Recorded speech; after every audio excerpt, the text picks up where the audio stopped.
My mother's father came from a town of Gostynin, which is in Poland, west of Warsaw, and it's about as far west as you could go and still be within the pale.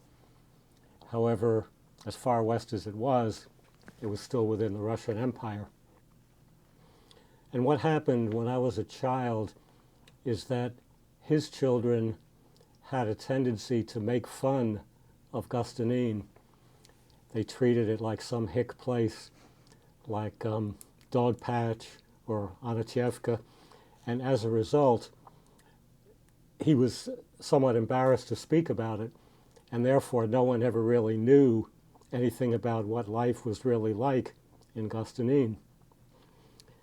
The only time I ever remember him saying anything about it was he must have read an article in the Forwards, and something clicked, and he blurted out that there should be no Jews in Gostynin. Who would think?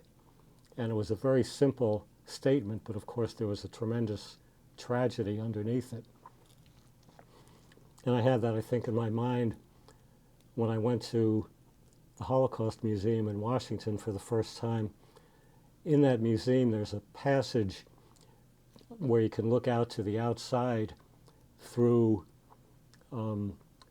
walls that I think are made out of plate glass. Maybe it's to try to represent Kristallnacht. And on those plate glass sheets are engraved the names of all the towns in Europe where Jews were murdered, country by country. And I went first to Poland, which is the only country I have any associations with. And there, on the top of a column, or maybe the next down, I saw the name Gostynin inscribed.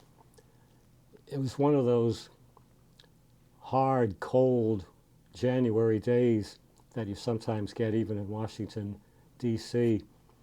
And I looked up at that name above me. It was against this remote, pitiless blue sky, and it just seemed to me then that there was no compassion, no conciliation in the world. But why should we expect any?